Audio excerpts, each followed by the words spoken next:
आपको आपत्ति थी कि अभी निर्माण टाल देना चाहिए था कोरोना के समय में, आपने ऐसा कहा था? नहीं, मैंने ऐसा नहीं कहा। देखो, मैंने ऐसा नहीं कहा। जब ये राम मंदिर का कार्य शुरू था और जब ये खुदाई चल रही थी तो कुछ चीज़ें ऐसी मिली, तो उसका बारे में थोड़ा ज़्यादा ज़ोर शोर से लोग बोल रहे थे। मैंने कहा ये बात, एक बार राम मंदिर का निर्माण शुरू हुआ है, सुप्रीम कोर्ट ने आदेश दिया है, सरकार काम कर रही है, कमेटी का गठन हुआ है, तो अब हमको कोरोना से लड़ना चाहिए। मंदिर मंदिर की जगह बनता रहेगा, उसमें अभी हमको ज़्यादा ध्यान देने की जरूरत नहीं, मंदिर का निर्माण हो जाएगा। ये मेरी बात थी। अब हमको सबसे ज्यादा संजय राउत ध्यान जी, देना चाहिए महाराष्ट्र कोरोना के साथ लड़ने के लिए। जी जी, महाराष्ट्र में जिस तरीके से कोरोना संक्रमण के मामले आ रहे हैं, देवेंद्र फडणवीस ने इस बात को उठाया कि उद्धव सरकार विफल रही है, नहीं कर पा रही है वहां पर काम कोरोना को कंट्रोल करने के लिए। इस पर क्या कहेंगे? नहीं, देखिए, लीडर ऑफ द अपोजिशन है देवेंद्र फडणवीस, 5 साल महाराष्ट्र के मुख्यमंत्री रहे हैं। अब अपोजिशन का काम होता है इस प्रकार से टीका टिप्पणी करना, लेकिन उनको भी पता है कि महाराष्ट्र की हालत क्या है। बड़ा स्टेट है, मुंबई जैसा शहर है, पुणे जैसा शहर है, नागपुर शहर है, पूरे देश से लोग यहाँ आकर काम करते हैं, मजदूरी करते हैं और रोजी रोटी कमाते हैं। तो मुंबई अब कंट्रोल में आई है। कल ही देखिए, कल ही एक दिन में 8,500 लोग कोरोना पॉजिटिव जो थे वो ठीक होकर अपने घर पहुंच गए हैं। ये भी काम हो रहा है। अब मुंबई जैसे शहर को कंट्रोल में, नियंत्रण में लाने का काम लगभग पूरा हो चुका है। देवेंद्र जी को पता होना चाहिए कि ये संकट के समय में आप सरकार के साथ खड़े रहना चाहिए। राजनीति करने का समय न केंद्र में है, न महाराष्ट्र में है, न किसी और राज्य में है। ये संकट है और राष्ट्रीय आपत्ति है। सभी को, चाहे अपोजिशन हो चाहे सत्ताधारी हो, किसी राज्य में कोई अपोजिशन रहता है, आज अगले 6 महीने तक राजनीति हमको भूलनी चाहिए और हमको देश को संकट से बाहर निकालने के लिए एक साथ काम करने की जरूरत है। अगर हम केंद्र में सरकार के साथ नहीं है तो फिर भी हमारी जिम्मेदारी है, मोदी जी जो निर्णय लेंगे, अमित शाह जी जो निर्णय लेंगे, उनके साथ हमको खड़ा रहना है। महाराष्ट्र को ऊपर पर्याप्त सपोर्ट मिल रहा है केंद्र सरकार की तरफ से? डेफिनेटली हमने ये कभी नहीं कहा कि महाराष्ट्र को केंद्र से सपोर्ट नहीं मिल रहा है।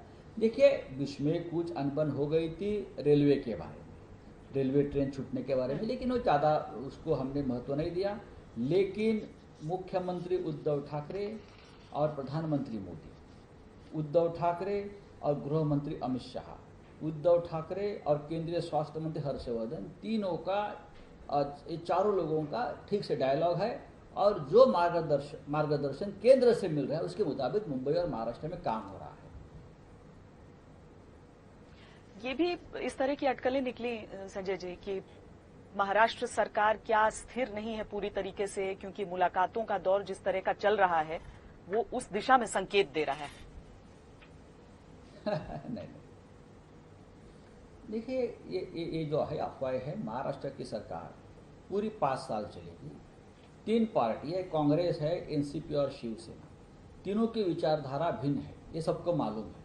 फिर भी जिस प्रकार का कोऑर्डिनेशन 3 नेताओं में है, चाहे दिल्ली में सोनिया जी, राहुल जी है, महाराष्ट्र में शरद पवार साहब है और शिवसेना की तरफ से हम सब उद्धव जी के नेतृत्व में काम करते हैं, तीनों का ठीक तरह से एकजुट होकर, मिलजुल होकर काम करना ये दिखाता है कि 5 साल तक ये सरकार किसी भी तकलीफ से चलेगी। और यही तो सबसे बड़ा सिरदर्द हो रहा है हमारे अपोजिशन जो मित्र है, देवेंद्र जी हो या और कोई हो। अब उनको ये स्वीकारना चाहिए कि सरकार में वो नहीं है और जनता ने उनको नकारा है। ठीक है, सबसे बड़ा विपक्ष है, लोकतंत्र में इतना बड़ा विपक्ष होना ये बड़ी बात है। महाराष्ट्र में बहुत बड़ा और ताकतवर विपक्ष है। इतना बड़ा विपक्ष जिस राज्य में होता है वो राज्य ठीक से चलना चाहिए, क्योंकि विपक्ष जो होता है, विपक्ष का नेता जो होता है, वो शैडो कैबिनेट चलाता है, वो पैरेलल सरकार चलाता है, सरकार के ऊपर एक प्रेशर रखता है। ये करने की आवश्यकता देवेंद्र जी को है।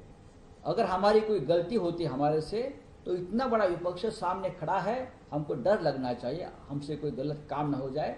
विपक्ष की ताकत हमारे सामने खड़ी है, हम ये मानने वाले लोग हैं। पर कभी कभी संकेत थोड़े से गठबंधन की तरफ से भी आ जाते हैं। जब राहुल गांधी ने कह दिया कि हम डिसीजन मेकिंग का हिस्सा नहीं है, सरकार में होकर भी अगर ऐसा नहीं, फिर बाद में फोन पर बातचीत होकर बाकी चीजें सुलझी, लेकिन संकेत तो यहां से भी आ ही जाते हैं। नहीं, देखिए, आपकी बात सही है। आपकी बात सही है कि राहुल जी ने ये बात कही कि हम बड़े निर्णय प्रक्रिया में हम नहीं है। यही बात अगर एनसीपी भी कहती तो भी हम उनका स्वागत करते। जब सरकार गठबंधन की चलती है, हमने केंद्र में भी देखा है गठबंधन की सरकार चलाने में कितनी तकलीफ होती है। मनमोहन सिंह ने खुद बताया है। अटल जी की तकलीफ भी हमने देखी है उस वक्त एनडीए में, यूपीए में मनमोहन सिंह की तकलीफ देखी है। महाराष्ट्र में इस प्रकार की कोई तकलीफ, अड़चने उद्धव ठाकरे जी के सामने नहीं है। मैं आपको ये बताना चाहता हूं, क्योंकि निर्णय लेने के पूरे अधिकार जो है सिर्फ महाराष्ट्र के मुख्यमंत्री उद्धव ठाकरे के पास हमने रखे हैं। अगर निर्णय लेने की अगर 3-3, 4-4 विंडो खुली होती है तो सरकार नहीं चलती। इसलिए जब सरकार बंद रही थी तभी ये तय हुआ था कि कैबिनेट की जगह है और मुख्यमंत्री उस कैबिनेट के प्रमुख है, वो निर्णय लेंगे और बाकी के सब लोग उस निर्णय का पालन करेंगे। इसलिए सरकार को 6 महीने हुए हैं और अगले 4.5 साल भी निकाल लेंगे।